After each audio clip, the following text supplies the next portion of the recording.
Hello and welcome to my session called Controlling Project Profitability in Real Time with Dynamics 365 Project Operations. In this session, I'll take you through real-life working software and show you a project in process and how costs and profitability can be managed in real time. So with that, I'm going to tab over here to Dynamics 365 Project Operations, and we're starting our day looking at the practice management dashboard. And this session's not to talk about dashboard and reporting, but just know that your metrics, your KPIs that are important to your firm can be configured within the dashboarding capabilities of Dynamics 365. So I'm going to come down here to projects, which is where we're going to spend most of our time. We're going to look at some of this information, and I'm going to pick a project that is slightly in progress, because I think the point of managing project costs and revenue and profitability in real time, it really needs to start at the beginning of a project and continue through the duration of the project. If you're already starting to see project problems with profitability and it's the first time you're noticing it and you're almost close to the end, there's not much you can do to correct it at that point in time.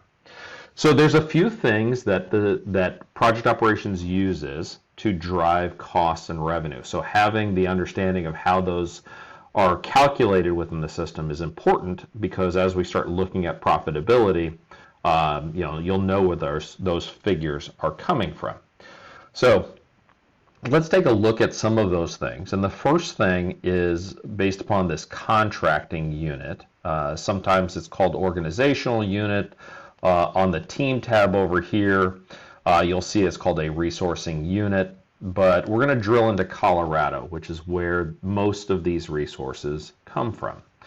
And in project operations, the costs come from what's called a cost price list, and then the revenue is going to be coming from a sales price list or revenue price list. So our cost price lists and our revenue price lists are working pretty much the exact same way. The difference is the context right here. So our costs are going to be set to costs, our revenues are going to be set to revenues or to sales. And then, just to finish the thought on price lists, if you're using any subcontracting or purchase orders inside project operations, you'll also see that there's a context called purchasing. And that drives out vendor contract pricing for things like materials and outsourced labor, etc. So one of the things on price lists, regardless of whether we're looking at revenue or cost, is effectivity dates. And so these dates control the parameters for when costing or pricing is applied. So in this case here, we have this cost list that was set in 2014, a long time ago, and there's no end date. So it continues on in perpetuity until somebody end dates the cost price list. Now, setting up a new one, if we were going to stop this and say, okay, we want to stop it as of today and start up a new one, what we can do is we can come up into the ribbon and choose copy. That copies everything related to this cost price list. And then what we can do is we can go to this current one, end date it, and then the new one that we created the copy for, we can start this up at the first day of the next period and maybe leave the end date blank, because now that cost is going to prevail in perpetuity. But this is just some date-driven sensitivity. The real bulk of the functionality comes through our role-based pricing, our markups, our category prices, material prices, etc. So what you'll see here is in this matrix or in this grid, there are a few things that we can do to control cost or price.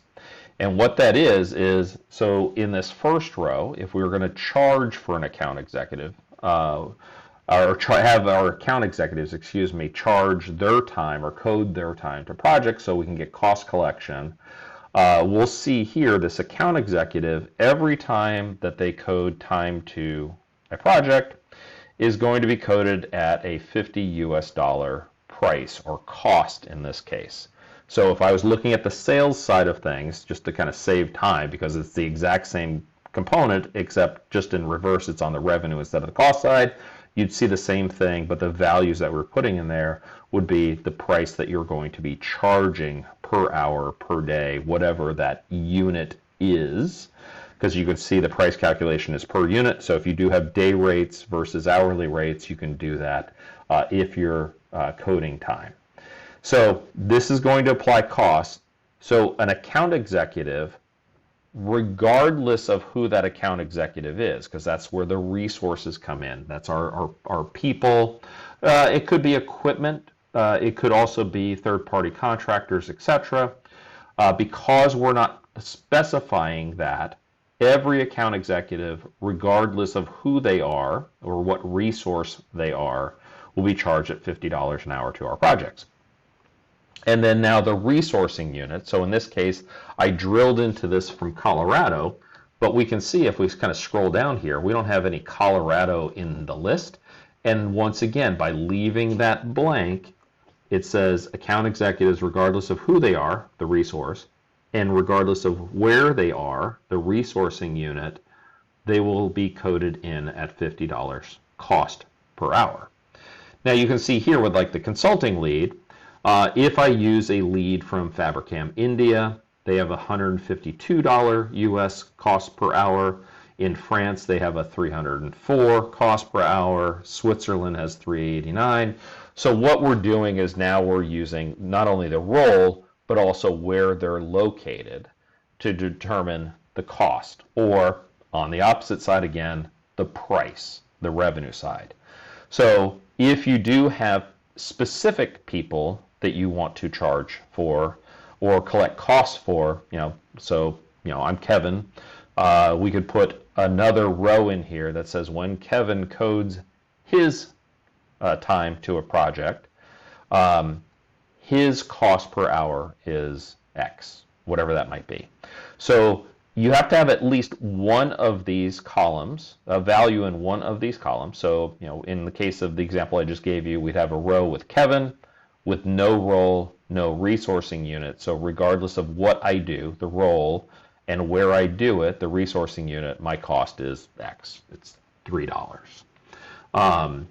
Or if Kevin is providing consulting lead services, his cost per hour is Y. It's a different one. So you can use the combination of all three of these, but you need to have one of those in order to put those costs in.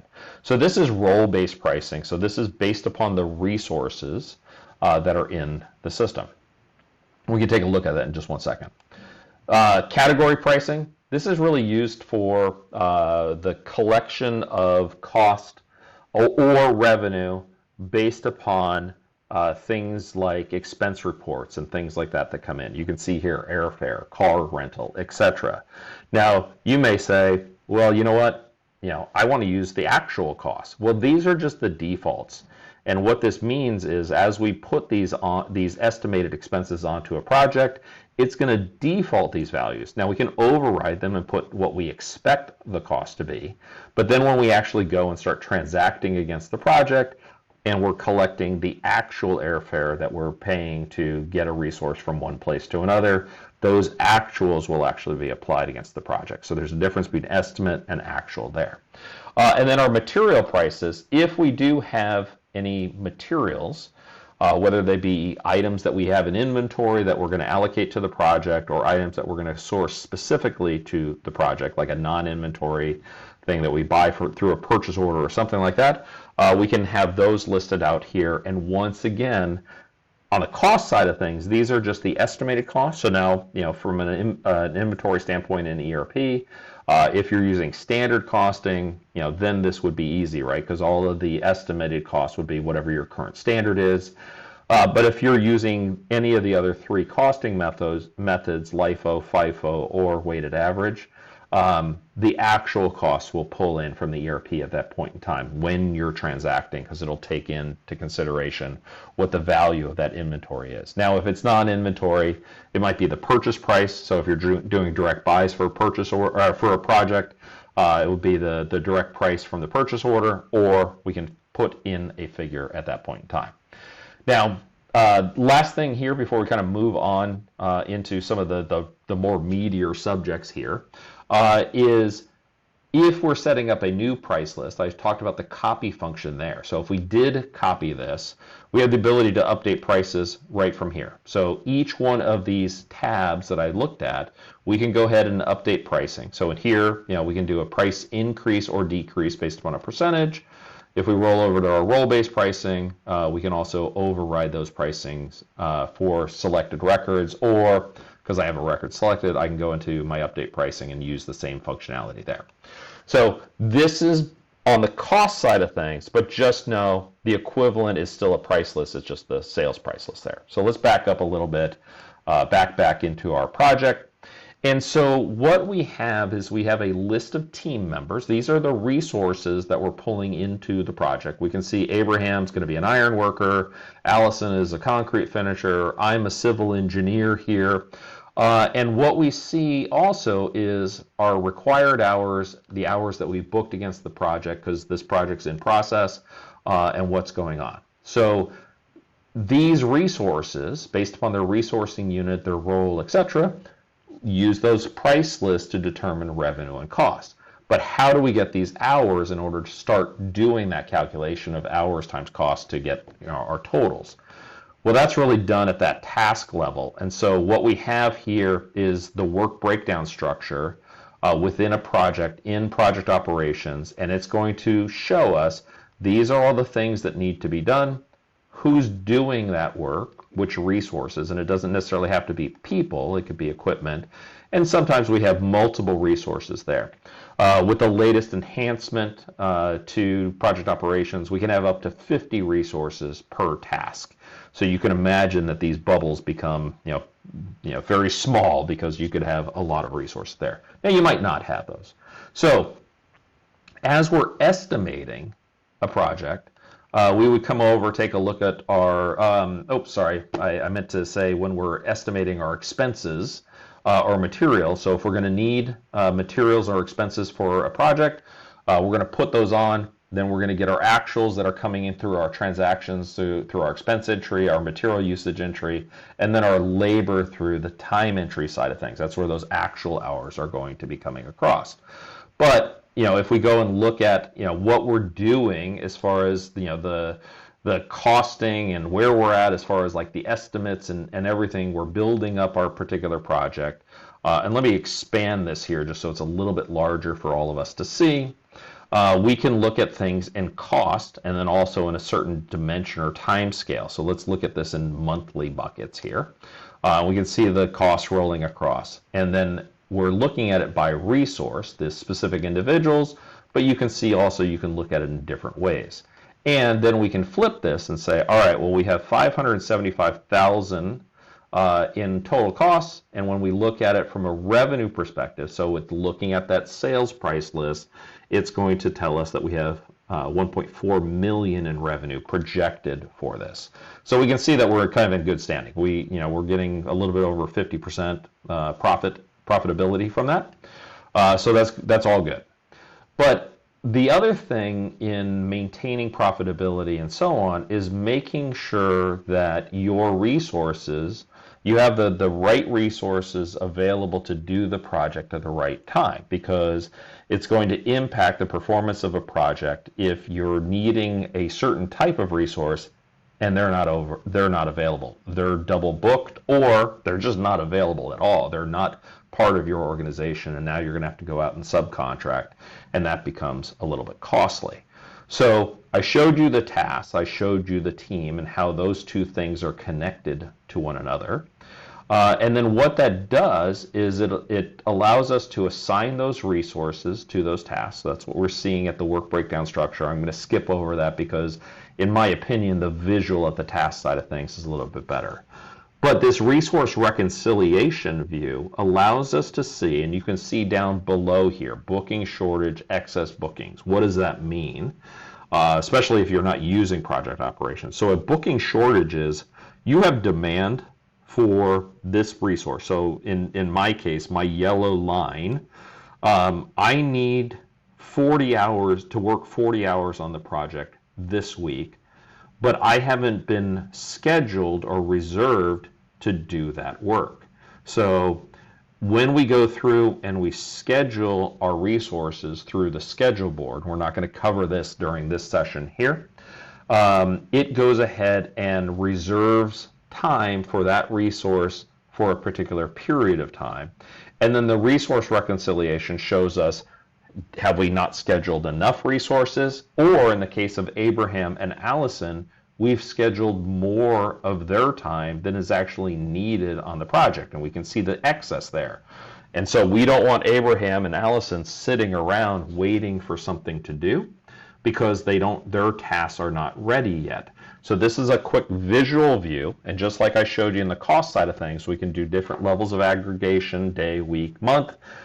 And then what we might want to do is then go back and look at the schedule board and how we're scheduling these things and smooth everything out so that we have the right resources at the right time. And we don't have people sitting around waiting to do something, or we have tasks that are waiting for somebody to work on, and we don't have anybody available to do that. So balancing out the resource requirements and then the actual resources assigned is going to lead to greater profitability, because you're going to be able to execute things on a more efficient basis. The other thing that this project view allows us to see is the tracking or the performance of the project as we're executing the project. So you'll see here, and once again, I'll just expand that open. We have a lot of information. There's a number of columns that are here and available for this project. You know, the start date, the end date, etc. So one of the things that you want to look at here is, you know, the total effort of this project is 3,112 hours. And we have 3,062 hours remaining. So we're only 1.61% through the project from an effort perspective. So that's one way of measuring performance. How much work do we need to do? How much work have we done? And where are we at as far as completion? And the system will calculate that percentage completion. But the other way to look at this is from a cost standpoint. So we can add additional columns, so like our cost consumption, our cost estimate at complete, etc.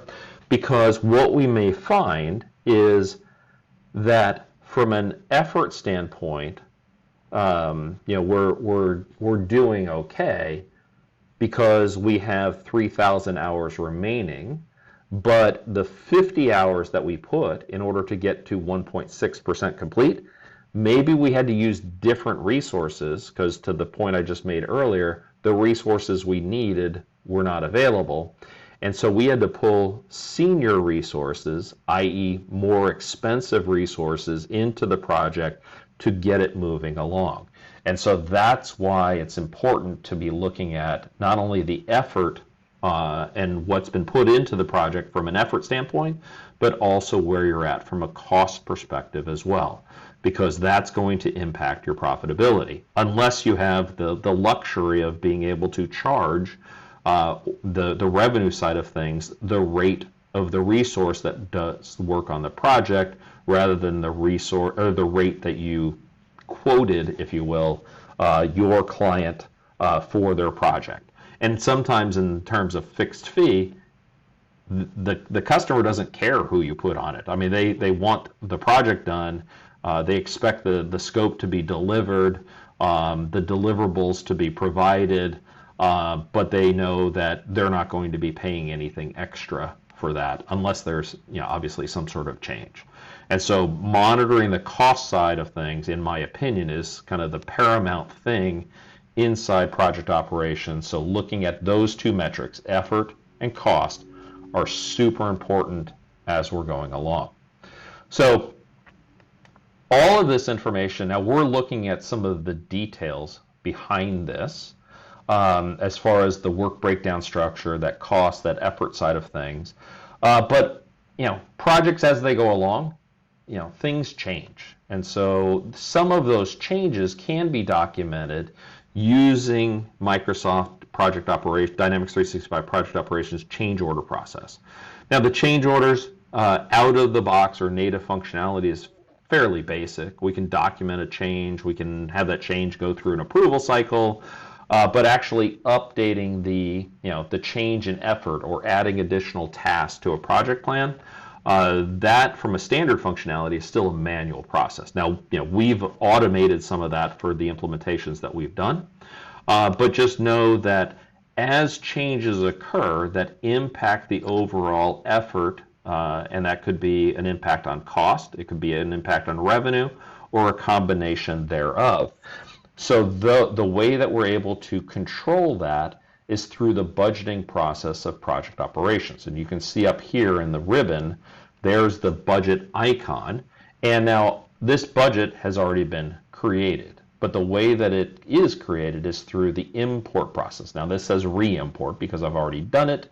But what it does is it takes all those tasks, the people that are assigned to it, and pulls in their costs, their revenues, and everything else, and produces what in project management terms is a baseline. So I'm just going over to the budget, which is where we can see all these records. So these records were created using that import process, and we're looking at the cost side of things, but just know that it also, on the billable side of things, will pull in the revenue lines as well.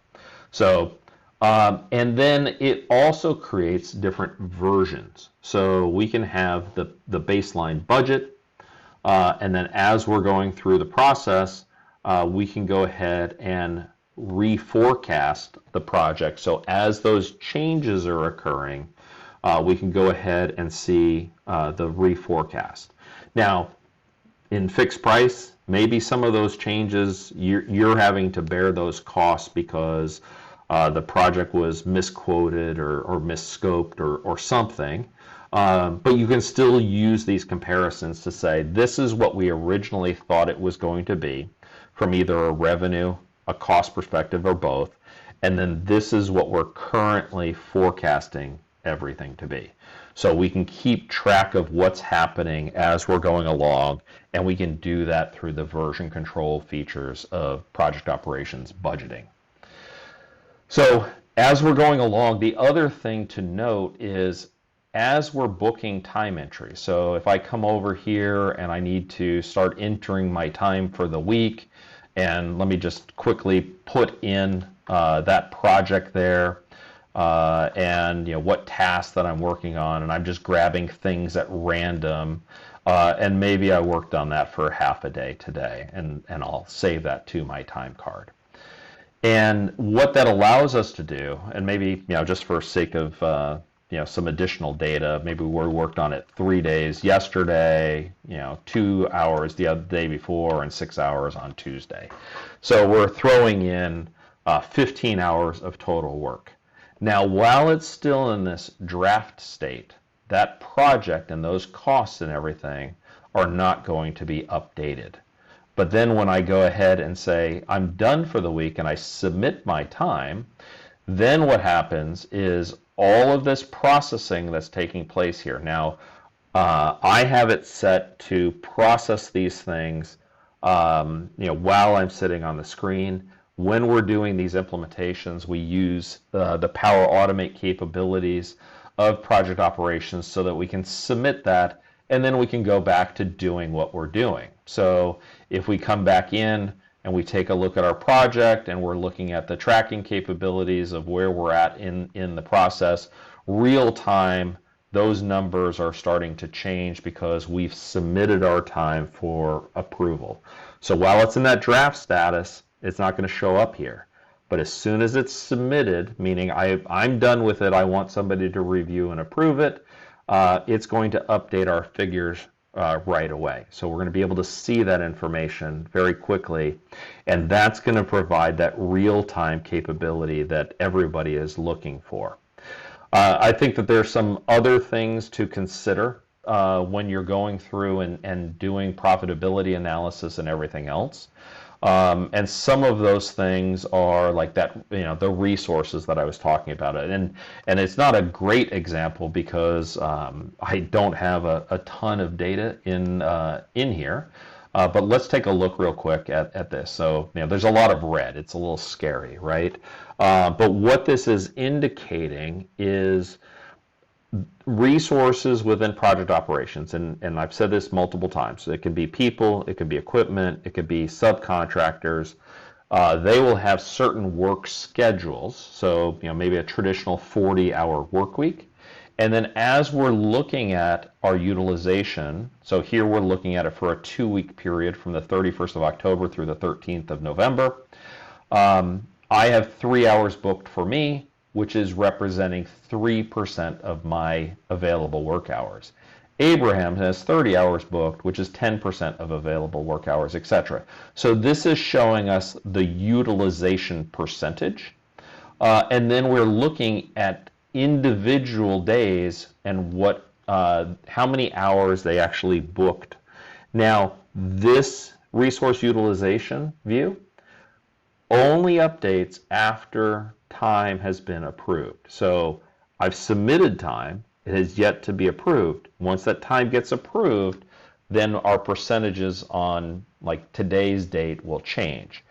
And then we can set those thresholds through some of the settings to go ahead and indicate that, obviously red is bad. And so you can set a threshold that if the resources utilization is below, let's say 60% of their work week, we want it to be red.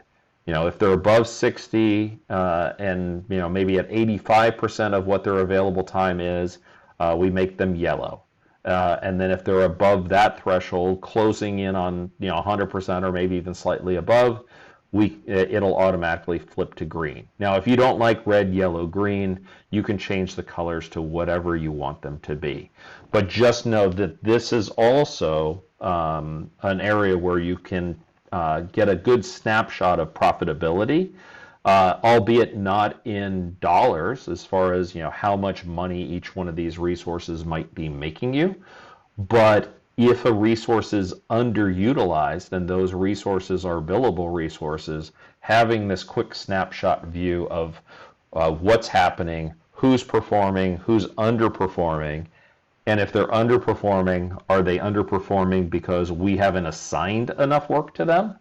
Or are they underperforming because they're not getting enough work done? So to me, it's kind of the counterpart to this resource reconciliation. I'm looking at, do we have people scheduled that do not have work available to be worked on? Have we allocated them too much or too little? And then the schedule board is showing us that information, and then our resource utilization is showing us how they're performing. And so looking at the tracking view of projects on a regular basis and the resource utilization view to see how the resources are performing is going to lead to greater profitability, because you're going to have all of the information that you need in order to effectively manage either your piece of the business or at much higher levels in the organization, the overall organizational view of how the company is performing. Hopefully you found this interesting and informative. I will say that we have some time for questions. Happy to answer those. If you do have some questions that come up after the conference, please reach out to us. Love to have a conversation with you about whatever your challenges might be, or how you can get greater efficiency out of the solution that you have. Thank you for your time. I really appreciate it. I hope you have a great rest of your conference.